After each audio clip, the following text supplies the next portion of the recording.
যেখান থেকে আলোচনা হবে সেটা হচ্ছে ওয়াতাল মাল আলা হুব্বিহি যাবিল কুরবা ওয়াল ইয়াতামা ওয়াল মাসাকিন ওয়াবনাস সাবিল والسائلين وفي الرقاب وأقام الصلاة وآتى الزكاة والموفون بعهدهم إذا عاهدوا والصابرين في البأساء والضراء وحين البأس أولئك الذين صدقوا وأولئك هم المتقون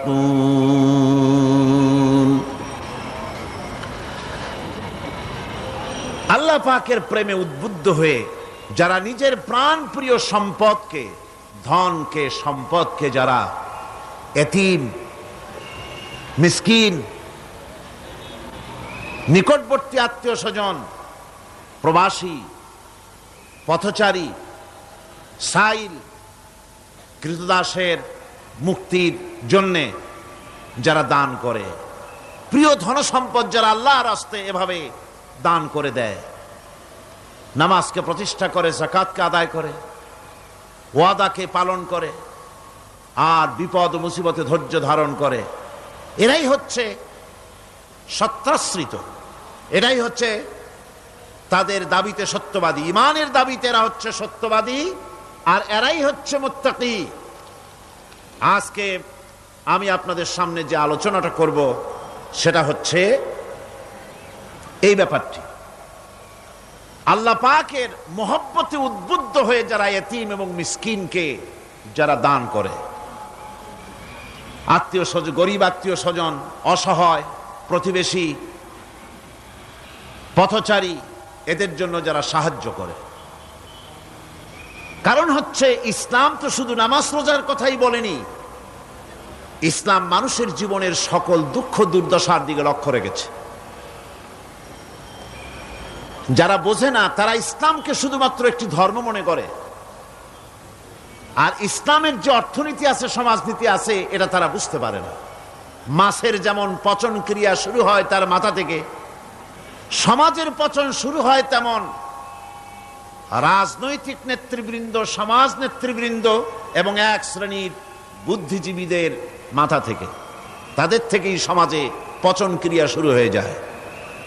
এই শ্রেণীর লোকদের দাবি হলো ধর্ম আর অর্থনীতি সম্পূর্ণ দুই প্রান্তিক দিকে বাস করে। ধর্ম এক জিনিস আর অর্থনীতি হচ্ছে আর এক জিনিস, রাজনীতি হচ্ছে ভিন্ন জিনিস। তারা জানে না যে ইসলাম হচ্ছে পূর্ণাঙ্গ জীবন বিধান। আল্লাহ পাক বলছেন এই কোরআনকে যারা অনুসরণ করবে তাদের তো খাওয়া পড়ার অভাব হওয়ার কথা না। কোরআনে কারিমে আল্লাহ রাব্বুল আলামিন বলেন, ফামান তাবিআ হুদায়া ফালা খাউফুন আলাইহিম ওয়ালা হুম ইয়াহজানুন। আল্লাহ পাক বলেন এই কোরআনের অনুসরণ যারা করবে, এই কোরআনের আইন যারা মেনে চলবে, কোরআনকে মেনে যারা চলবে, এর শাসন যারা মেনে চলবে, ফালা খাউফুন আলাইহিম, ওদের জন্য কোনো ভয় নাই, ওয়ালা হুম ইয়াহজানুন, ওদের জন্য কোনো চিন্তাও নাই। কিসের ভয় নাই? যেই সমাজে কোরআনের আইন চালু হয়ে যাবে, ওই সমাজের ভিতরে চুরির ভয়, ডাকাতির ভয়, জেনার ভয়, হত্যার ভয়, ধর্ষণের ভয়, লাঞ্ছনার ভয়, গঞ্জনার ভয়, কোনো ভয় থাকবে না। ওয়ালা হুম ইয়াহজানুন, ওই সমাজের মানুষের মনে কোনো চিন্তাও থাকবে না। কিসের চিন্তা থাকবে না? যেই সমাজে কোরআন চালু হয়ে যাবে, কোরআনের আইন দিয়ে সমাজ পরিচালিত হবে, ওই সমাজের মানুষের খাওয়া পড়া, শিক্ষা, চিকিৎসা, বাসস্থানের কোনো চিন্তা থাকবে না। ইসলামী সমাজ তার গ্যারান্টি দেবে। জোরে বলেন সুবহানাল্লাহ, জোরে বলেন আলহামদুলিল্লাহ। এটা আল্লাহ পাকের ওয়াদা। কার ওয়াদা? জোরে কোন তো? আল্লাহ পাক। ফামান তাবিআ হুদায়া ফালা খাউফুন আলাইহিম ওয়ালা হুম ইয়াহজানুন, আল্লাহ পাকের ওয়াদা। কিন্তু দুর্ভাগ্য আমাদের, আল্লাহর ওয়াদা বিশ্বাস হয় না। ওই যে প্রথম দিন বলেছিলাম যে ওয়াদার মৌসুম এসে গেছে, ওয়াদার এক বিরাট মৌসুম এসে গেছে। এখন থেকে যত জনসভা হবে শুনতে পারবেন শুধু ওয়াদা আর ওয়াদা। এই সব ওয়াদাগুলি মানুষেরা বিশ্বাস করে, কিন্তু আল্লাহ পাকের ওয়াদা মুসলমান হওয়া সত্ত্বেও মগজে ঢোকে না, মনের মধ্যে বিশ্বাস স্থাপন করতে পারে না। আল্লাহ পাক বলছেন কোরআনকে মানো, কোরআনকে মেনে চলো, তাহলে সমাজ সুন্দর হবে, ভয় থাকবে না, চিন্তা থাকবে না। এই পৃথিবীতে প্রথম দিন থেকেই পৃথিবীতে দুইটা শ্রেণী চলে এসেছে। এই পৃথিবীতে একটা হচ্ছে ধনী আর একটা হচ্ছে দরিদ্র, ধনী আর গরিব। আবহমান কাল থেকে এই দুই শ্রেণী চলে আসছে। আদিকাল থেকেই মানুষ এই দুই শ্রেণীর ভিতরে সমতা সৃষ্টির জন্য প্রচেষ্টা চালিয়েছে। দার্শনিকরা চালিয়েছে, বিজ্ঞানীরা চালিয়েছে, এবং এক একজন এক এক ধরনের মতবাদ দিয়ে এই দুই প্রান্তিক অবস্থা থেকে একই সমান্তরালে আনার জন্য চেষ্টা আর কম করেনি। পুঁজিবাদের হাত থেকে রক্ষা পাওয়ার জন্য সমাজতন্ত্র তৈরি হলো, কমিউনিজম তৈরি হলো। অবস্থা তারা দেখতে পেল সর্বনাশ। আগে তো ছিলাম চোরের বাড়ির সামনে, সব চুরি হয়ে যেত, এখন তো ডাকাতের ঘাটে সেই নৌকা লাগালাম, এখন তো জানও যাবে। সেজন্য সমাজতন্ত্র পৃথিবীকে কিচ্ছু দিতে না পেরে নিজের দেশেই আত্মহত্যা করল। এরপরে আবার বাঁচার জন্য মুক্তবাজার অর্থনীতির নামে সমাজতন্ত্রীরা আবার সেই পুঁজিবাদের দিকে অগ্রসর হওয়ার চেষ্টা চালাচ্ছে। পৃথিবী সাক্ষী, দুনিয়া সাক্ষী, মানুষের তৈরি করা মতবাদ দিয়া পৃথিবীতে কোথাও স্থায়ী কোনো শান্তি আসে নাই। এ কথাটা কি মিথ্যা না সত্য? এ কথা মিথ্যা না সত্য? সুতরাং এই পৃথিবীর বুকে না সমাজবাদ দিয়ে শান্তি হবে, না পুঁজিবাদ দিয়ে শান্তি হবে। পৃথিবীর বুকে শান্তি হতে পারে কেবলমাত্র নবীদের পরিকল্পনার মাধ্যমে। কারণ দার্শনিক বিজ্ঞানীরা যা বলেছেন, পরিকল্পনা দিয়েছেন, সব তাদের মন মস্তিষ্ক প্রসূত। আর আম্বিয়া আলাইহিমুস সালাম যে পরিকল্পনা দিয়েছেন সব আল্লাহ রাব্বুল আলামিনের দেওয়া। নবীদের পরিকল্পনা কার? জোরে চিল্লায় কোন কার? আল্লাহ রাব্বুল আলামিন তাদেরকে পরিকল্পনা দিয়েছেন। সেই পরিকল্পনার ভিত্তিতে তারা আদর্শ সেট করেছেন। মানুষের মধ্য থেকে দুঃখ, দুর্দশা, দারিদ্র, ক্ষুধা সব দূরীভূত হয়েছে, মানুষ সুখ পেয়েছে, সমৃদ্ধ পেয়েছে। ওই হাদিস আপনাদের সামনে আরো বলেছি, অনেক ওলামারা বলেছেন, আপনাদের আবার স্মরণ করিয়ে দিচ্ছি। সেই যে হযরতে খাব্বাব রাদিয়াল্লাহু তাআলা আনহু রাসূল করিম সাল্লাল্লাহু আলাইহি ওয়াসাল্লামের খেদমতে গিয়ে বলেছিলেন যে আলা তাস্তানসিরু লানা আলা তাদউ লানা, হে রাসূল আপনি কি আমাদের জন্য দোয়া করবেন না?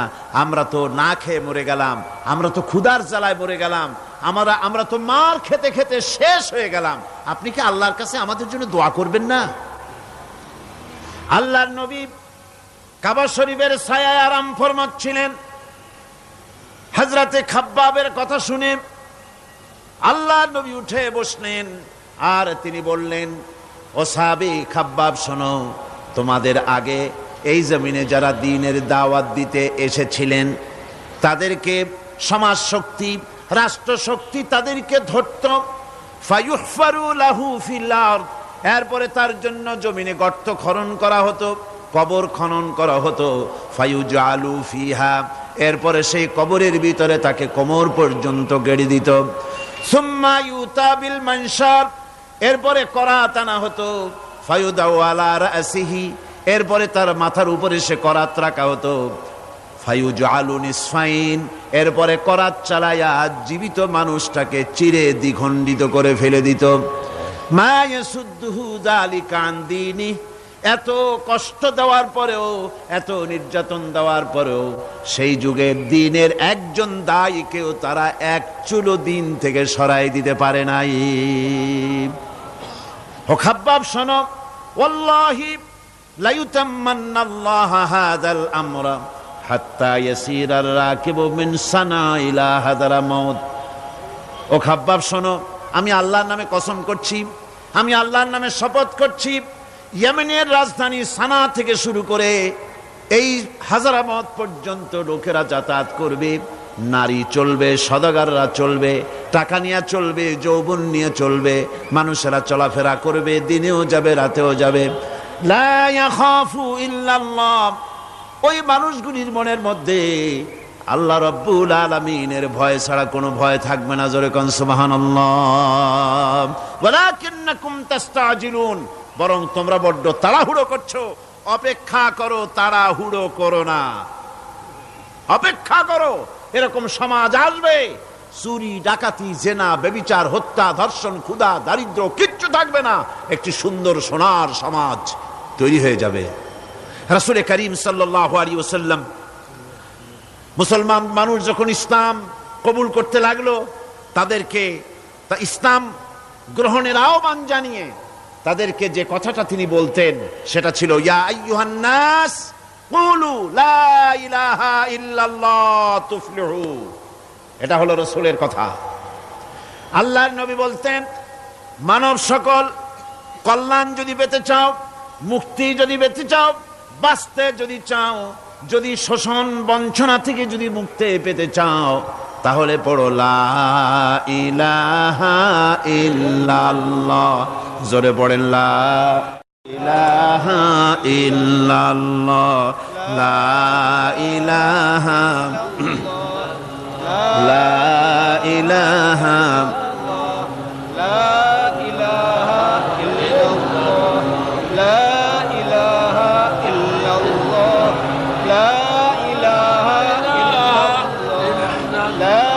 লা ইলাহা ইল্লাল্লাহু মুহাম্মাদুর রাসূলুল্লাহ। এই কালেমা পড়ো, এই কালেমা ঘোষণা দাও, এটার অনুসরণ করো, নাজাত পাবে। মানুষের জীবনে প্রকৃত কল্যাণ লাভের পথে দুটি অন্তরায়, দুটি বাধা। তার একটি বাধা হচ্ছে তার ভীতি, ভয়, শক্তিশালীদের ভয়, অত্যাচারীদের ভয়। আর একটা হচ্ছে ক্ষুধা। প্রকৃত কল্যাণ লাভের পথে মানুষের অভাব অনটনের ভয়, ক্ষুধা দারিদ্রের ভয় এবং অত্যাচারের ভয়, এই দুইটি ভয় মানুষের মধ্যে সেই প্রথম দিন থেকেই চলে এসেছে। ইসলাম প্রচারের প্রথম অধ্যায় আল্লাহ রাব্বুল আলামিনের বন্দিগির দাওয়াত দিয়ে নবী করিম সাল্লাল্লাহু আলাইহি সাল্লাম বলেছেন, এই ক্ষুধা আর ভয়, এই দুটি জিনিসকে দূর করে দেওয়ার মতো পরিকল্পনা আল্লাহ পাক দিয়েছেন। আজও পৃথিবীতে আমাদের সমাজে এই দুইটা জিনিসেরই ভয়। কয়টা জিনিসের ভয়? একটা হচ্ছে ক্ষুধা, আর একটা হচ্ছে ভীতি। মানুষ সমাজে, বাজারে, স্কুলে, বিশ্ববিদ্যালয়, শিক্ষাঙ্গনে কোনো জায়গায় আরামে বসবাস করতে পারছে না। মাহফিল এসছেন, নিশ্চিন্ত মনে ফিরে যেতে পারবেন। আপনার ছেলে বিশ্ববিদ্যালয়ে পড়াশোনা করছে, জীবন নিয়ে বাড়ি ফিরতে পারবে। আপনার মেয়ে কলেজে গিয়েছে, তার ইজ্জত নিয়ে, সম্ভ্রম নিয়ে ফিরে আসতে পারবে, এ গ্যারান্টি আজ আর কেউ দিতে পারে না। সত্য কিনা বলেন? নবীজির কাছে আল্লাহ রাব্বুল আলামিন কোরআনে কারীমের আয়াত নাজিল করলেন, নবীজিকে শোনায় দিলেন। এই দুটো জিনিসের গ্যারান্টি ইসলাম দিচ্ছে, আল্লাহ পাক দিচ্ছেন। তা হলো এই ফালইয়াবুদু রাব্ব হাযাল বাইত। ক্ষুধার সময় যদি খেতে চাও, ক্ষুধার সময় যদি পেট পুরে খেতে চাও, আর বিপদের সময় যদি নিরাপত্তা চাও, আরামে যদি ঘুমাতে চাও, তাহলে কি করো? ফালিয়াবুদু রাব্ব হাযাল বাইত, এই ঘরের মালিকের ইবাদত করো। কোন ঘর? আল্লাহর ঘর। এই ঘরের মালিক কে? আল্লাহ সুবহানাহু ওয়া তাআলা। এই ঘরের মালিকের ইবাদত করলে কি হবে? আল্লাহ রাব্বুল আলামিন বলেন, আল্লাযী আত'আমাহুম মিন জু'ইন ওয়া আমানাহুম মিন খাউফ। এই ঘরের মালিকের ইবাদত করলে পরে তিনি ক্ষুধার সময় খেতে দিবেন, আর ভীতির সময় তোমাদেরকে নিরাপত্তা দান করবেন। যদি পেট ভরে খেতে চাও, আল্লাহর ইবাদত করো, গোলামি করো। আর যদি তোমরা বিপদের সময় নিরাপত্তা লাভ করতে চাও, তাহলে তোমাদেরকে সেই আল্লাহ পাকের ইবাদত করতে হবে। সমস্ত রকমের বিপদ থেকে, মুসিবত থেকে, ভয় থেকে তিনি তোমাদেরকে আশ্রয় দিবেন। সুতরাং আল্লাহর প্রতি ঈমান আনতে হলে শুধু সেজদা দেওয়াই যথেষ্ট নয়। এখানে আল্লাহ পাক বলছেন কোরআনে কারীমের ভেতরে, তিনি যে পরিকল্পনা দিয়েছেন তা হচ্ছে এই, শুধু সেজদা দিলেই কাজ হবে না, শুধু পূর্ব পশ্চিমে কতবার মাথা ঘুরলে এটাই যথেষ্ট নয়, বরং সমাজের এতিম, মিসকিন, বিধবা, অনাথ, অনাথিনী, ঋণগ্রস্ত যে সমস্ত মানুষ আছে তাদের সাহায্য করতে হবে, তাদের সাহায্যে এগিয়ে আসতে হবে। অন্যথায় আল্লাহ এবং তার দ্বীনের প্রতি ঈমান মিথ্যা বলে প্রমাণিত হবে। নামাজের ভিতরে আমরা সূরা মাউন পড়ি, কি বলা হচ্ছে সেখানে? আরাআইতাল্লাযী ইউকাযযিবু বিদ্দীন ফাযালিকাল্লাযী ইয়াদুল ইয়াতীম ওয়ালা ইয়াহুদ্দু আলা তুআমিল মিসকিন। দ্বীন ইসলাম তথা বিচারের দ্বীনকে অস্বীকার করেছে যে সে লোকটি সম্পর্কে কি তুমি বিবেচনা করেছো? সে কোন লোকটি? যে লোকটি এতিমকে গলা ধাক্কায় দেয়, মিসকিনদেরকে খেতে দেয় না, পরস্পরকে মিসকিনকে খাবারের ব্যাপারে উৎসাহিত করে না, এতিমকে গলা ধাক্কা দেয়। এই জন্য পরকালকে অস্বীকার করলো, এই জন্য ইসলামকে অস্বীকার করলো, এই জন্য দ্বীনকে অস্বীকার করলো। এরপরে সে নামাজ পড়ুক, রোজা রাখুক, তার নামাজ, রোজা, হজ, যাকাতের গুরুত্ব বহন করবে না। কিয়ামতে যেসব লোক জাহান্নামে যাবে তার মধ্যে দুটি কারণ হবে সবচেয়ে বড়। একটা হচ্ছে আল্লাহর প্রতি ঈমান না আনা, আর একটা হচ্ছে এতিম মিসকিনদেরকে খেতে না দেওয়া। এদের শাস্তি কি রকম হবে? আল্লাহ রাব্বুল আলামিন বলেন, যারা এতিম মিসকিনদেরকে খেতে দিবে না, গলায় ধাক্কা দিবে, তাদের সঙ্গে দুর্ব্যবহার করবে, আল্লাহ পাক বলেন তাদের অবস্থা কি হবে শোনো। খুযূহু ফাগুল্লুহু সুম্মাল জাহিমা সাল্লুহু। বলা হবে ধরো এই লোকটারে, ধরো আর তাকে তার গলায় ফাঁস লাগাও, তাকে জাহান্নামে নিক্ষেপ করো। নাউযুবিল্লাহি মিন যালিক। আর এরপরে তাকে 70 হাত 70 গজ শিকল দিয়ে তাকে বেঁধে ফেলো, তাকে জাহান্নামে নিক্ষেপ করো। কারণটা কি? কারণ হলো ইন্নাহু কানা লা ইউমিনু বিল্লাহিল আযীম ওয়ালা ইয়াহুদ্দু আলা তুআমিল মিসকিন।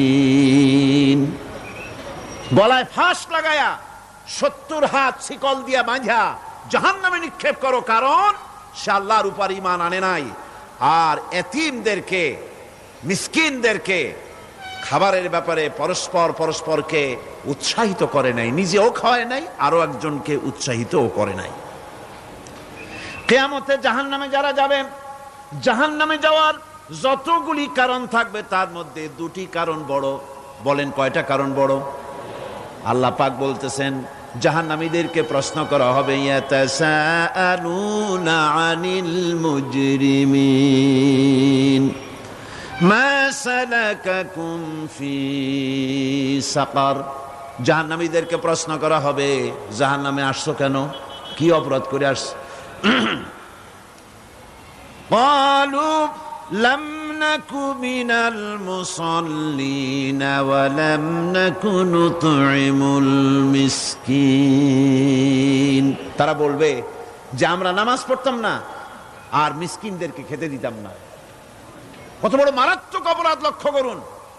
নামাজ না পড়া আর মিসকিনদের খেতে না দেওয়া। জাহান্নামে যাওয়ার যত কারণ তার মধ্যে শ্রেষ্ঠ দুটি কারণ হচ্ছে এই, যারা নামাজ পড়বে না, এতিম মিসকিনদেরকে খেতে দিবে না, এবং পরস্পরকে এতিম মিসকিনকে খেতে দেওয়ার ব্যাপারে উৎসাহিত করবে না, কিয়ামতে তারা জাহান্নামে যাবে। কোথায় যাবে? খোদ রাসূলে কারীম সাল্লাল্লাহু আলাইহি ওয়াসাল্লামকে লক্ষ্য করে আল্লাহ রাব্বুল আলামিন বলেন, নবীজি আপনি এতিমদের সঙ্গে সদ্ব্যবহার করবেন, এতিমদের ব্যাপারে আপনি দায়িত্ব পালন করবেন। কারণ হলো আপনিও তো এক সময় এতিম ছিলেন, এতিমের ব্যাপারে দায়িত্ব পালন করবেন। কোরআনে কারীমে রব্বুল আলামিন বলেন, আলাম ইয়াজিদকা ইয়াতীমান ফাআওয়া। ও নবী, আমি কি আপনাকে এতিম অবস্থায় পাই নাই? আর তারপরে আমি কি আপনাকে আশ্রয় প্রদান করিনি? আপনাকে আমি এতিম অবস্থায় পেয়েছি, এরপরে আপনাকে আশ্রয় দিয়েছি। রাসূল তো এতিমদের সরদার। পৃথিবীর কোন এতিম যেন বলতে না পারে, নবীজি আমার ব্যাপারে কি বলবেন, আমি তো এতিম মানুষ, আর তিনি আমার ব্যাপারে কিভাবে আমার দরদ বুঝবেন। নবীজিকে আল্লাহ পাক কেমন এতিম বানালেন, সমস্ত দুনিয়ার এতিমদের সরদার বানালেন। মায়ের পেটে যখন তিনি ছিলেন, 6 মাসের সময় মায়ের পেটে থাকাকালীন বাপের এতিম হয়ে গেলেন। যখন প্রসব বেদনা শুরু হয়েছে মায়ের, দুনিয়ায় যখন তিনি আসবেন, হযরতে আমেনা ঘরের ভিতরে বসে তার অবস্থাটা কি? এই সন্তান পৃথিবীতে আসতে পরে যিনি সবচাইতে বেশি খুশি হবেন, তিনি তো আজ দুনিয়ায় নাই। মনের ভিতরে কত কষ্ট। আল্লাহ রাব্বুল আলামিন তার হাবিবকে দুনিয়া আনলেন। রাসূলের দাদা ঘরের সামনে, তাঁবুর সামনে দাঁড়ায়া তায়েফ থেকে আগত সাদিয়া গোত্রের লোকদেরকে বলতেছেন, এই ঘরের ভিতরে একটা এতিম বাচ্চা আছে, বেশি টাকা কড়ি দেওয়া যাবে না, যদি দয়া হয়ে নিয়ে যাও। গরিব মানুষ, এতিম মানুষ দেখে শুনে কেউ আর নিতে চায় না। সবশেষে এলেন ভাগ্যবতী মেয়ে, ভাগ্যবতী মহিলা হযরতে হালিমাতুস সাদিয়া। তিনি এসেছেন, কোনো ছেলে পেলে পায় নাই, সকলের শেষে তিনি এসেছেন। আব্দুল মুত্তালিব বলছেন, এই ঘরের মধ্যে একটা এতিম বাচ্চা আছে, দয়া হলে নিয়ে যেতে পারো। তিনি স্বামীর সঙ্গে পরামর্শ করলেন, এরপরে বললেন, যদি দেখতে অন্তত ভালো হয়, মন যদি ভালো লাগে নিয়ে যাব, একেবারে খালি হাতে ফিরে যাওয়ার চাইতে তো ভালো। হযরতে হালিমা বলেন, আমি ঘরের মধ্যে প্রবেশ করলাম, মা আমেনার কোল থেকে শিশু মুহাম্মদ সাল্লাল্লাহু আলাইহি ওয়াসাল্লামকে যখন আমি কোলে নিলাম, আমি হুজুরের চেহারার দিকে নজর করে দেখলাম, আমার কাছে মনে হলো যেন পূর্ণিমার চাঁদটা আমার কোলে ধরা দিয়েছে। রাসূল কি শিশু মুহাম্মদ সাল্লাল্লাহু আলাইহি ওয়াসাল্লাম কি যখন নিয়ে বাড়ির দিকে রওনা হলাম, যে গাধা আমার সকলের পেছনে এসেছে, সেই গাধা এখন সকলের আগে ছুটে চলে যায়। এরপরে বাড়ি যখন নিয়ে গেলাম, কুয়ায় পানি বাড়লো, গাছে ফসল বাড়লো, খেজুর গাছে খেজুর বাড়তে লাগলো, জমিনে ফলন বেড়ে গেল। রাসূলের দুধ বোন সাইমা রাসূলকে নিয়ে মুহাম্মদ সাল্লাল্লাহু আলাইহি ওয়াসাল্লাম তাকে দোলনা নিয়ে দোল দিতেছে। কি আশ্চর্য অবস্থা! সাইমা তাকে দোল দিচ্ছে আর বলতেছে, বেঁচে থাকুক মুহাম্মদ সাল্লাল্লাহু আলাইহি ওয়াসাল্লাম, সে দীর্ঘজীবী হোক। কবি লিখতেছেন, কি আশ্চর্য কথা! বেদুইন বালিকা কারে নিয়ে দোল দেয় সে কি তা জানে? বিশ্বনবী মুহাম্মদ রাসূলুল্লাহ সাল্লাল্লাহু আলাইহি ওয়াসাল্লাম এভাবে এতিম অবস্থায় জীবন তার শুরু হলো। যখন তিনি ফিরে এলেন 6 বছর বয়সের সময়, যখন মায়ের কাছে তিনি ফিরে এসেছেন, প্রতিদিন তিনি খেলা দেখতে যান ময়দানে। ইতিহাসের মধ্যে লেখা হয়েছে, মা প্রতিদিন সন্ধ্যার সময় তাকে ফিরে পান। আজকে সন্ধ্যা হয়ে গেছে, শিশু মুহাম্মদ সাল্লাল্লাহু আলাইহি ওয়াসাল্লাম বাড়ি ফেরেন না। কারণ কি, কেন বাড়ি ফেরে না? সন্ধ্যার দিকে তিনি চলে গিয়েছেন পাহাড়িয়া ময়দানে, যে দেখেন ধুধু করতেছে চতুর্দিকে, সন্ধ্যা হয়ে গেছে, অন্ধকার হয়ে গেছে, কোনো ছেলে পেলে নাই, কেউ নাই। পাহাড়ের পাদদেশে বসে শিশু মুহাম্মদ সাল্লাল্লাহু আলাইহি ওয়াসাল্লাম কাঁদতেছেন। মা প্রশ্ন করলেন, বাবারে, সন্ধ্যা উত্তীর্ণ হয়ে গেল, কেন একা একা বসে বসে কাঁদো? তিনি বলছেন, মাজি, আজ কদিন খেলা দেখতে আসলাম ময়দানে। প্রতিদিন দেখি যখন সন্ধ্যা হয়ে যায়, মুরব্বী শ্রেণীর কিছু লোক আসে, ছেলেকে নাম ধরে ডাক দেয়, ছেলেরা দৌড়ে তার বাবার কাছে চলে যায়, আর বাবা ছেলেকে কোলে নিয়ে মুখে চুমা দিয়া বাড়ির দিকে নিয়ে যায়। আমি আজ কদিন পর্যন্ত এই ময়দানে এলাম, কোনদিন সন্ধ্যা বেলায় তো কেউ এসে আমাকে মুহাম্মদ বলে একটা ডাক দিল না। আমার আব্বা কি নাই? আল্লাহ রাব্বুল আলামিন বলেন, আলাম ইয়াজিদকা ইয়াতীমান ফাআওয়া। এরকম এতিম অবস্থায় পেয়ে আমি কি আপনাকে আশ্রয় দেই নাই? আপনাকে আমি পেয়েছি এতিম অবস্থায়, এরপরে আমি আপনারে আশ্রয় দিলাম। ওয়া ওয়াজাদাকা দাল্লান ফাহাদা। এরপরে আমি আপনাকে পথ হারা পেলাম, আমি আপনাকে পথের দিশা দিয়া দিলাম। ওয়া ওয়াজাদাকা আইলান ফাআগনা। এরপরে আমি আপনাকে দরিদ্র অবস্থায় পেয়েছি, তারপরে আমি আপনার দারিদ্র মুক্ত করেছি আপনাকে। সুতরাং ফাআম্মাল ইয়াতীমা ফালা তাকহার ওয়া আম্মাস সাইলা ফালা তানহার ওয়া আম্মা বিনি'মাতি রাব্বিকা ফাহাদ্দিস। সুতরাং নবী, এতিমের প্রতি নির্মম ব্যবহার করো না, এতিমের প্রতি ভালো ব্যবহার করো, নির্মমতা দেখাইও না। আর ভিক্ষুকতে ধমক দিও না, রূঢ়তা দেখিও না, আর আল্লাহর নিয়ামতের প্রশংসা করো। বহুত মানুষ আছে এতিমরে গলায় ধাক্কা দেয়। মানুষ যখন ভিক্ষা নিতে আসে, গরিব মানুষ ভিক্ষা চাইতে আসছে, ওই মেয়ে আত্মাহিত জানো, দোয়া কুনুত জানো, বাড়ি যেয়ে কাজ করবা, এই সব আজে বাজে কথা বলিয়া ভিক্ষা দেয় না। আহা, সাইলকে ধমক দিতে রাসূল করিম সাল্লাল্লাহু আলাইহি ওয়াসাল্লাম নিষেধ করেছেন, সাইলকে ধমক দিও না। গাড়িতে বসে যাচ্ছেন সাহেব, ট্রাফিক মোড়ে যখন সিগন্যাল জ্বললো, গাড়িগুলি দাঁড়ায় গেল, ফকির এসেছে, হাত নাই পাও নাই, বুড়া মানুষ, একটা পয়সা বার করে না। আবার এই মানুষটি ওই ফকিরকে ধমক দিয়া বার করে দিল। এরপরে এই লোকটি যখন কোনো মাজারের কাছে পৌঁছে গেল, 500 টাকার কড়কড়ে নোটটা ফেলে দিল। বলেন টাকা দরকার কার? মরা মানুষের না জিন্দা মানুষের? কার দরকার? যার টাকা দরকার ছিল তারে দেওয়া হলো না, যার দরকার নাই তারে দেওয়া হলো। এরপরে লোকটা না খেয়ে যখন মারা গেল, পথের ফকির, রাস্তার ফকির, না খেয়ে মারা গেছে। এরপরে তার কাফনের কাপড় নাই, লোকটাকে রাস্তার উপরে শোয়া একটা ছেঁড়া কাপড় দিয়ে ঢেকে রেখেছে। বড় লোকেরা, সাহেবরা তখন গাড়ি দাঁড় করে আর 5 টাকা 2 টাকা করে তার লাশের উপরে মারতেছে।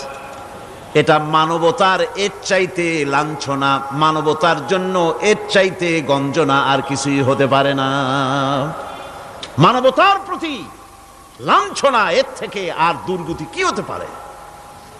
বেঁচে থাকার সময় 1 টাকা আপনি দিলেন না, মরে যাওয়ার পর বিদায় হয়েছে বালাই, এখন দেওয়া শুরু করেছে। আমার বন্ধুগণ, এজন্য এতিমের প্রতি দরদ করার জন্য আল্লাহ পাক কোরআনের ভিতরে পরিষ্কার বলেছেন। রাসূল করিম সাল্লাল্লাহু আলাইহি ওয়াসাল্লাম নিজে এতিম ছিলেন, আর এতিমের প্রতি তার এত দরদ ছিল, একবার তিনি ঈদের দিকে নামাজ পড়ার জন্য যাচ্ছেন। প্রতিমধ্যে দেখেন একটা বাচ্চা ছেলে কাঁদতেছে। এই রাস্তায় কত মানুষ গেল, কেউ দাঁড়ালো না থমকে, বাচ্চার ক্রন্দন কাউকে থামাইতে পারলো না। কিন্তু বিশ্ব নবী, দয়ার নবী রাহমাতুল লিল আলামিন বাচ্চার কান্না দেখে পাও বাড়াতে পারলেন না। নবীজি দাঁড়ায় গেলেন, জিজ্ঞেস করেন, ও বাচ্চা, ঈদের দিনে কাঁদো কেন? ঈদের দিনে তো কাঁদতে নাই। বাচ্চা বলে, তোমার কাছে বলবো না, আমি সেই সকালবেলা থেকে বসে আছি, আমি যদি মক্কার আব্দুল্লাহর পুত্র মুহাম্মদ রাসূলুল্লাহ সাল্লাল্লাহু আলাইহি সাল্লামকে পাই, মনের দুঃখ তার কাছে বলবো। বিশ্ব নবী জমিনের উপরে বসে পড়লেন, বাচ্চারে কোলের উপরে উঠায় বলেন, বাচ্চা বলো কি তোমার দুঃখ, তুমি যার জন্য বসেছো আমি তো সেই এতিম নবী, কি বলতে চাও? বাচ্চা বলতেছেন, ইয়া রাসূলুল্লাহ, আমার বাবা মারা গেছে সেই ছোট্টবেলায়, একেবারেই তখন মায়ের পেট থেকে আমি আসার পর বাপ মরে গেল, আমার মা আর একজনের সঙ্গে বিয়ে বসেছে, সেই পুরুষটি আমারে দেখতে পারে না, আমার মা যদি আমারে কোলে করে এসে সহ্য করতে পারে না, আমারে চুমা খাইলে সহ্য করতে পারে না, আমারে খাবার দিলে মা মার খায়। আজ ঈদের দিনে রাতে আমার মা আমাকে বলল, বাবারে তোমার কপাল খারাপ, তোমার বাবা মারা গেছে, তোমাকে সাহায্য করার কেউ নাই, আমি তোমার যত্ন করতে পারলাম না, কোলে নিয়ে চুমাও দিতে পারি না, আমার এমনই কপাল খারাপ। সুতরাং এতিমের দরদ এতিম ছাড়া আর কেউ বুঝবে না, তুমি আজ চলে যাও, ওই রাস্তায়, ঈদের রাস্তায় দাঁড়ায় থাকো, মাঠের রাস্তার পাশে, বিশ্ব নবীর কাছে তোমার দুঃখ বলো, এতিমের দুঃখ তিনি বুঝবেন। আমি মায়ের কথা মতো এই জায়গায় এতক্ষণ বসে আছি, হুজুর আপনি দয়া করে, আমার কথা তো আপনার কাছে বললাম, আমার মনের এই দুঃখ। নবীজি বাচ্চার কথা শুনতেছিলেন, চোখ দিয়া পানি পড়তেছিল, বাচ্চাকে বুকের সঙ্গে জড়িয়ে ধরে নবীজি বলেন, ও এতিম, মুহাম্মদ সাল্লাল্লাহু আলাইহি ওয়াসাল্লাম যদি তোমার পিতা হন আর হযরতে আয়েশা যদি তোমার মা হয়ে যায়, বলো তোমার মনের দুঃখ মেটে নাকি? ছেলে ডুকরে কেঁদে উঠলো আর বলল, ইয়া রাসূলুল্লাহ, আপনি যদি আমার পিতা হন আর আয়েশা যদি আমার মা হয়ে যায়, এর থেকে বড় সৌভাগ্যের আমার তো আর কিছুই নাই। নবীজি এতিমকে বাড়ি নিয়ে গিয়ে হযরতে আয়েশার হাতে তুলে দিয়ে বললেন, আয়েশা রে, পবিত্র ঈদের দিনে আল্লাহ রাব্বুল আলামিন তোমার জন্য একটা উপহার পাঠিয়েছেন, এটা যত্ন করো। এতিমের প্রতি দরদ রাখার জন্য আল্লাহ রাব্বুল আলামিন বলেছেন, এতিম, মিসকিন, বিধবা, অসহায় লোক, তাদের প্রতি যাতে করে মুসলিম সমাজ লক্ষ্য রাখে, সেজন্য আল্লাহ পাক নির্দেশ করেছেন। বুখারী এবং মুসলিম শরীফের হাদিসে এসেছে, আস-সাই আলাল আরমালাত ওয়াল মিসকিন কাস-সাই ফি সাবিলিল্লাহ। বিধবাদের জন্য, মিসকিনের জন্য কেউ যদি কোনো উদ্যোগ গ্রহণ করে, কেউ কোনো সাহায্য দেয়, জিহাদের ময়দানে জিহাদ করে আল্লাহর রাস্তায় যে সওয়াব পাওয়া যায়, যে মর্যাদা পাওয়া যায় আল্লাহর কাছে, এতিম, মিসকিন, বিধবাকে সাহায্য করলে সেই সওয়াব আল্লাহ রাব্বুল আলামিন আমলনামায় দিয়ে দেন। ইসলাম যেহেতু মজলুম মানবতার জন্য পৃথিবীতে এসেছে, যারা বলে ইসলাম পুঁজিবাদের আশ্রয়স্থল, তাদের মতো বেকুব আর নাই। এই কথা তারা বলে উদ্দেশ্যমূলক ভাবে, রাজনৈতিক উদ্দেশ্যমূলক ভাবে সব কথা বলে। ইসলাম যদি পুঁজিবাদের আশ্রয়স্থল হবে, তাহলে তো ইসলাম সর্বপ্রথম কবুল করতো ধনীরা, কথা ঠিক কিনা কন? কিন্তু ইসলাম কবুল করলো সর্বপ্রথম কারা? সর্বপ্রথম ইসলাম কবুল করেছে নিগৃহীত, নির্যাতিত গরিব মানুষগুলি, হযরত বেলালের মতো মানুষ, আম্মারের মতো মানুষ। এই সব গরিব মানুষগুলি, নারী, গরিব, অসহায়, নির্যাতিত, তারা ইসলাম কবুল করেছেন সর্বপ্রথম। সুতরাং ইসলাম পুঁজিবাদের আশ্রয়স্থল নয়, ইসলাম হচ্ছে দুনিয়ার সমস্ত মজলুম মানবতার আশ্রয়স্থল। যেরকম আলহামদুলিল্লাহ। আমার বন্ধুগণ, ইসলামী বিপ্লবীর দাওয়াতের পর্যায়ে মক্কি জিন্দিগিতে যখন সূরাগুলি রাসূলের আসতেছিল, সেই সময় আল্লাহ রাব্বুল আলামিন বলেছেন, ওয়াহাদাইনাহুন নাজদাইন, আমি কি উভয় স্পষ্ট পথ তাদেরকে দেখায় দেই নাই? উভয় স্পষ্ট পথ তাদেরকে দেখানো হয়েছে। ফালাকতাহামাল আকাবাতা ওয়া মা আদরাকা মাল আকাবা ফাক্কু রাকাবা। তুমি কি জানো, তারা, আসল কথা হলো তারা সেই দুর্গম বন্ধুর ঘাঁটিটি অতিক্রম করতে চায় না। তুমি কি জানো সেই বন্ধুর দুর্গম ঘাঁটিটি কি? তা হচ্ছে শৃঙ্খল বন্দি দশা থেকে মানুষদেরকে মুক্ত করে দেওয়া, আর আও ইতআমুন ফি ইয়াউমিন যী মাসগাবা ইয়াতীমান যা মাকরাবা আও মিসকিনান যা মাতরাবা। উপবাসের দিনে নিকটবর্তী এতিম দুঃখীকে খেতে দেওয়া, আর ধুলামলিন মিসকিন যারা আছে তাদেরকে খেতে দেওয়া, যাদের পেটে খাবার নাই ক্ষুধার দিনে খুঁজে খুঁজে তাদেরকে খাবার দেওয়া। এই সমস্ত কাজ যারা করবে আল্লাহ রাব্বুল আলামিন তাদের সম্পর্কে বলেছেন উলাইকা আসহাবুল মাইমানা। কিয়ামতের দিন এদের ডান হাতে আল্লাহ রাব্বুল আলামিন আমলনামা দান করবেন। জোরে কোন সুবহানাল্লাহ। আমলনামা বেঈমান যারা তাদের হাতে আসবে, তাদের কোন হাতে আসবে? বাম হাতে। আর আমলনামা ডান হাতে আসবে কাদের? এই সমস্ত লোকদের যারা এতিমকে মিসকিনকে যারা খেতে দিয়েছে। আর খেতে দিয়ে এতিম মিসকিনদেরকে খেতে দিয়ে তারপরে এর দ্বারা তাদেরকে কোনো খোঁটা দেয় নাই। তাদেরকে কেন খাওয়াস? কোরআনে কারীম বলছে ওয়ায়ুতঈমুনা আত-তাআমা আলা হুব্বিহি মিসকিনান ওয়া ইয়াতীমান ওয়া আসীরা। আল্লাহর সৎ লোকেরা আল্লাহর ভালোবাসায় উদ্বুদ্ধ হয়ে খাবার খাওয়ায় মিসকিনদেরকে, এতিমদেরকে। আর তারা বলে ইন্নামা নুতঈমুকুম লিওয়াজহিল্লাহি লা নুরিদু মিনকুম জাযাআন ওয়ালা শুকুরা। আমরা যে তোমাদের খাইতে দিলাম, এ খাওয়াচ্ছি শুধুমাত্র আল্লাহকে খুশি করার জন্য। কারে খুশি করার জন্য? আল্লাহরে খুশি করার জন্য। এই খাবারের ব্যাপারে তোমাদের কাছ থেকে কোনো কৃতজ্ঞতা চাই না।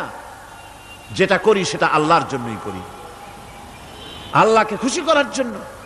সুতরাং না কৃতজ্ঞতা চাই, না এর দ্বারা কোনো বিনিময় চাই। আল্লাহ রাব্বুল আলামিন এতিমের মাল সম্পদ আত্মসাৎ করার ব্যাপারে কঠোরভাবে নিষেধ ঘোষণা করেছেন। এতিমের মাল সম্পদ যেন আত্মসাৎ করো না।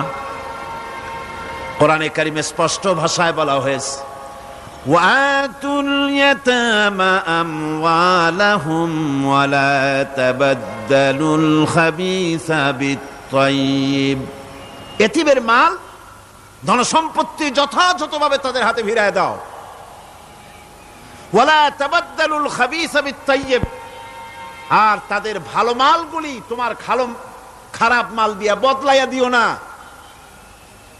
ولا تأكلوا أموالهم إلى أموالكم إنه كان حوبا كبيرا। আর তাদের সম্পদ তোমাদের সম্পদের সাথে যেন মিশাইয়া হজম করে ফেলে দিও না। এটা অত্যন্ত মস্ত বড় গুনাহ। এ কাজ তোমরা করবে না। এতিমের ধন সম্পত্তি সাধারণত মামা এবং চাচাদের হাতে থাকে, ঠিক কিনা? কথা বোঝেন কিনা? এতিমের সম্পদ থাকে তাদের কাছে, মামা আর চাচাদের কাছেই বেশিরভাগ থাকে। এতিম তো ছোট্ট মানুষ, বড় হতে সময় লাগে। এই ফাঁকে তার ভালো মালগুলি নিয়ে তার বদলে নিজের পচা মাল রেখে দেয়, অথবা তার ভালো সম্পত্তিটা নিজের সম্পত্তির সাথে মিলাইয়া একাকার করে ফেলে দেয়। আল্লাহ রাব্বুল আলামিন কঠোরভাবে নিষেধ করেছেন, খবরদার এই কাজটি করবে না।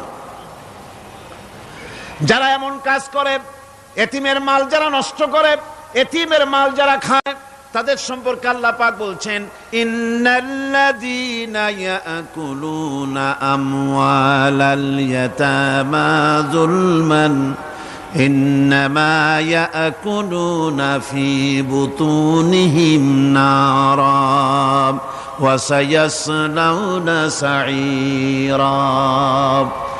অন্যায়ভাবে এতিমের মাল যারা ভক্ষণ করে তারা তো এতিমের মাল খায় না, বরং পেটের মধ্যে তারা আগুন ঢুকায়। পেটের মধ্যে কি ঢুকায়? আর অচিরেই এদেরকে জাহান্নামে নিক্ষেপ করা হবে। কোথায় নিক্ষেপ করা হবে? জাহান্নামে। যারা এতিমের মালকে ভক্ষণ করে, এতিমের মাল নষ্ট করে, এতিমের হক নষ্ট করে, তাদের জায়গা জাহান্নাম। আর এতিমের মাল যারা খায় তারা যেন আগুন খায়। কি খায়? এতিমের ধন সম্পদ হজমকারীদের ব্যাপারে তাদের যে বিরাট হীনমন্যতা কাজ করে, এজন্য আল্লাহ পাক বলতেছেন কাল্লা বাল্লা তুকরিমুনাল ইয়াতীম, না কখনোই নয়। আসল ব্যাপার হচ্ছে তোমরা হীনমন্যতার কারণে এতিমকে সম্মান দাও না, এতিমকে মর্যাদা দাও না। ওয়ালা তাহাদ্দুনা আলা তুআমিল মিসকিন, আর মিসকিনদেরকে তোমরা পরস্পরকে খেতে দেওয়ার জন্য তোমরা উৎসাহিত করো না, নিজেরাও খাওয়াও না, অন্যদেরকেও সে পথে উৎসাহিত করো না। এই যে কাজগুলি তোমরা করো, এটা মস্ত বড় অপরাধ। আল্লাহ রাব্বুল আলামিন এতিমের মাল সম্পর্কে আরো বলছেন ওয়ালা তাকরাবু মালাল ইয়াতীম ইল্লা বিল্লাতী হিয়া আহসান হাত্তা ইয়াবলুগা আশুদ্দাহু। আল্লাহ পাক বলছেন এতিমের মালের নিকটবর্তীও হবে না যতক্ষণ পর্যন্ত তারা যৌবন প্রাপ্ত না হয়, বুদ্ধি শুদ্ধি না আসে, ততক্ষণ পর্যন্ত এতিমের মালের কাছে যাবে না। হ্যাঁ যাবে, মালটাকে রক্ষণ করার জন্য, রক্ষণাবেক্ষণ করার জন্য, মালগুলি খাওয়ার জন্য না। এতিমদের ব্যাপারে আল্লাহ পাক এভাবে সতর্ক করেছেন। মানুষ যখন, বাচ্চাগুলি যখন এতিম হয়ে যায়, বাচ্চা বেঁচে থাকতে, বাচ্চার বাপ মা বেঁচে থাকতে বাচ্চারে কোলে নেয়। দেখবেন বড় লোকের ছেলে দেখতে ভালো দেখা যাচ্ছে না, নাকে ময়লা তাতে ময়লা, তারপরেও বড় লোক, সেই জন্য বাচ্চাটারে কোলে নেয়, ইচ্ছা করে না, তারপরেও তারে খুশি করার জন্য কোলে নেয়। করে না কি এরকম করে। বাপ মা বেঁচে আছে তখন চাচাতে মামুতে ভাগ্নাকে ভাতিজাকে আদর করে কোলে নেয়, ঘাড়ে নেয়, চুমা খায়। আর যখন বাপ মা মরে গেল, বাপ যখন মারা গেল, এই ছোট্ট বাচ্চাটি চাচার দিকে ফেলফাল করে তাকায়, মায়ের দিকে তার মামার দিকে ফেলফাল করে তাকায়, একটি বারের জন্য কোলে নিয়ে তখন আর আদর করে না। মনের মধ্যে তখন দুর্বিসন্ধি থাকে, এই বাচ্চা মরুক অথবা তার সম্পদ যা আছে সম্পদগুলিকে লুটপাট করে নেই। দেখেন এবার মিলান কথার সাথে আল্লাহ পাকের লাইসাল বিররা আন তুওয়াল্লু ওয়ুজুহাকুম কিবালাল মাশরিকি ওয়াল মাগরিব। পূর্ব পশ্চিমে কত মাথা ঘুরালে, কত সেজদা দিলে, এটাই কিন্তু পুণ্যবান হওয়ার জন্য বড় কথা নয়, বরং শর্তই হলো আগে যা বলেছি সেগুলি। আর শর্ত হলো এতিম মিসকিনদেরকে, বিধবাদেরকে, অসহায়দেরকে সাহায্য করতে হবে। এগুলি করলে তাহলে তুমি মুমিন বলে প্রমাণিত হবে, তুমি সৎ ব্যক্তি, ভালো মানুষ, নেককার, পুণ্যবান বলে আল্লাহ পাকের দরবারে তুমি প্রমাণিত হবে। আমি এই বিষয়ের উপরে রাত প্রায় অনেক হয়ে গিয়েছে, 9:45 মতো, অনেক দূর থেকে আপনারা আসেন, কাজী আমি আলোচনা আজকে আর বাড়াবো না। মোনাজাতের জন্য বসেন, এক্ষুনি মোনাজাতের জন্য দাঁড়ানো ভাইরা সব বসে পড়েন। আল্লাহুম্মা আমিন। রব্বানা যালামনা আনফুসানা ওয়া ইন লাম তাগফির লানা ওয়া তারহামনা লানাকুনান্না মিনাল খাসিরিন। রব্বানা লা তুযিগ কুলুবানা বা'দা ইয হাদাইতানা ওয়া হাব লানা মিন লাদুনকা রাহমাতান ইন্নাকা আনতাল ওয়াহ্হাব। আয় আল্লাহ তাআলা, এই বিশাল জনসমুদ্র নিয়ে তোমার দরবারে হাত তুলেছি পবিত্র মেরাজের রজনীতে। আয় আল্লাহ, তুমি দয়া করে মেহেরবানি করে আমাদের আলোচনা, দুরুদ সালামের সওয়াব আমাদের বিশ্ব নবী, তোমার প্রিয় হাবিব জনাবে মুহাম্মদ রাসূলুল্লাহ সাল্লাল্লাহু আলাইহি ওয়াসাল্লামের রূহ মুবারকে পৌঁছায়া দাও। সমগ্র বিশ্বের মাটির নিচে যত মুমিন মুমিনাত শুয়ে আছেন তাদের আরো আর পরে সওয়াব পৌঁছায় দাও। আমাদের মা বাপ যাদের দুনিয়া থেকেই বিদায় হয়ে গেল, আল্লাহ কবরগুলিকে জান্নাতের টুকরায় পরিণত করে দাও। রব্বির হামহুমা কামা রব্বায়ানি সগীরা। পড়েন সবাই, রব্বির হামহুমা কামা রব্বায়ানি সগীরা। আয় আল্লাহ তাআলা, বহু মানুষ দোয়া চেয়েছি, কতজনের কত কষ্ট, কেউ হসপিটালে আছে, কারো অপারেশন হবে, কেউ বা মরে গেছে, কেউ বা মামলা মোকদ্দমায় আছে, কেউ বা পারিবারিক অশান্তিতে আছে। আল্লাহ, যিনি যেই নিয়তে দোয়া চেয়েছে মেহেরবানি করে সেই নেক নিয়ত তোমার দরবারে কবুল করে নাও। বিপদগ্রস্ত লোকগুলিরে বিপদ থেকে বাঁচাইয়া দাও। আয় আল্লাহ রাব্বুল আলামিন, এই মাহফিলে লক্ষ লক্ষ জনতা সমুদ্রের ঢেউর মতো চতুর্দিক থেকে আসতে থাকে। তুমি আর তোমার কোরআন আর তোমার রসুল ছাড়া কোনো স্বার্থ কারো মনে নাই। কাউরে রিক্সা ভাড়া দেওয়া হয় না, ট্রাক ভাড়া, বাস ভাড়া কাউকে দেওয়া হয় না। এক লোকমা খানাও এখানে পায় না, তাবাররুক বা সিন্নি বিতরণও হয় না। আয় আল্লাহ, নিঃস্বার্থ ভাবে এই লোকগুলি যাতায়াত করে। আল্লাহ, তোমার কোরআনের বরকতে সকলকে তুমি গুনাহ মুক্ত করে দাও। আয় আল্লাহ তাআলা, যাতায়াতটা আসান করে দিও, যাতায়াতের পথে কারো যেন কোনো বিপদ না হয়ে যায়।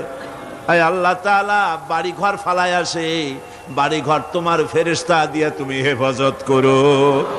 রব্বুল আলামিন, মা বোনেরাও কষ্ট করে আসে, আল্লাহ তুমি দয়া করে এ মাহফিলে যারা শরীক হয়, এ মাহফিলে কোরআনের মাহফিলে শরীক হওয়ার কারণে তোমার কাছে একটা দাবি করি। দাবিটা হলো, মেহেরবানি করে সব মানুষকে তোমার কাবা ঘর দেখাও। যারা উপস্থিত হয়েছে সকলকে তোমার হাবিবের রওজায় গিয়া সালাম দেওয়ার তৌফিক দাও। রব্বানা তাকাব্বাল মিন্না ইন্নাকা আনতাস সামিউল আলিম ওয়া তুব আলাইনা ইন্নাকা আনতাত তাওয়াবুর রহিম। سبحان ربك رب العزة عما يصفون وسلام على المرسلين الحمد لله رب العالمين واجعل آخر كلمتنا عند الموت لا إله إلا الله محمد رسول الله. السلام عليكم ورحمة الله.